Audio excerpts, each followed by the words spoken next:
Assalamualaikum warahmatullahi wabarakatuh. Saya Iqbal Triadi Putra. Saya dari Prodi Manajemen Kampus A Cilengsi kelas A2 karyawan. Di sini saya akan menjelaskan mengenai penolakan terhadap perubahan dalam organisasi. Ini merupakan salah satu tugas dari manajemen konflik dan perubahan. Langsung saja. Yang pertama ada studi kasusnya mengenai gaji. PT Maju Bersama adalah perusahaan yang bergerak di bidang konstruksi dan fabrikasi baja serta beton. Perusahaan ini ada di Cikarang, Jawa Barat. Didirikan tahun 2015 sampai sekarang masih terus berkembang. Hingga saat ini memiliki kurang lebih 300 pegawai dan kabarnya akan ada cabang baru dari perusahaan yang akan didirikan di daerah Bogor. Fasilitas yang diberikan perusahaan ini cukup bisa dibilang cukup untuk pabrik atau perusahaan yang baru didirikan tahun 2015 gitu. Tetapi baru-baru ini ada kebijakan baru mengenai gaji.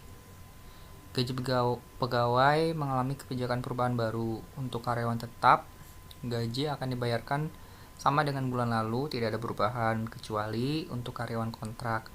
Nah, gaji akan turun sekitar 1,5% dari sebelumnya. Alasannya karena perusahaan mengikuti kebijakan Omnibus Law dan undang-undang baru mengenai gaji tunjangan dan kepegawaian. Di samping hal ini, pastinya banyak penolakan terhadap perubahan tersebut, terutama oleh karyawan kontrak. Mereka menolak kebijakan ini karena dianggap tidak adil. Nah, bagaimana langkah penyelesaiannya? Yang pertama, melalui pendidikan dan komunikasi, saya akan memberikan sosialisasi mengenai peraturan pemerintah dan penjabaran mengenai gaji serta tunjangan karyawan. Nah, di sini saya akan memberikan sosialisasi mengenai kebijakan gaji yang sebenarnya tidak merugikan siapapun, terkhusus karyawan kontrak. Yang selanjutnya, melalui partisipasi, saya akan melakukan diskusi antar manajemen perusahaan dengan perwakilan karyawan. Yang ketiga, ada fasilitas dan dukungan. Di sini saya akan memberikan konsultasi mengenai gaji dan tunjangan karyawan, di mana memberikan konsultasi seperti penjabaran tentang gaji yang sebenarnya akan diberikan. Keempat, yaitu melalui negosiasi.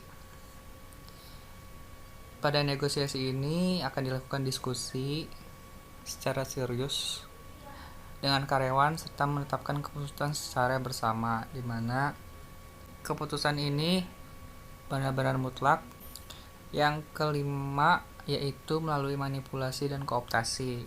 Nah, di sini ada sedikit perubahan, menjelaskan bahwa perubahan terhadap gaji itu tidak berlaku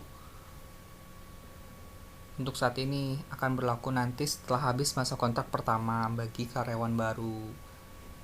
Jadi, gaji karyawan bulan ini akan tetap dibayarkan sama dengan bulan sebelumnya, sebelum masa habis kontrak.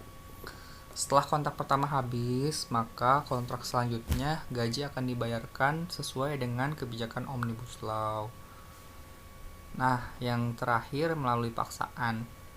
Jika ada yang menolak perubahan ini, maka salah satu solusinya adalah akan diberikan kesempatan untuk memilih lanjut kontrak selanjutnya ataupun tidak, di mana karyawan diberikan kesempatan setelah melalui kontrak pertama, mereka akan ditanya oleh pihak manajemen perusahaan apakah akan melanjutkan kontrak selanjutnya ataupun tidak.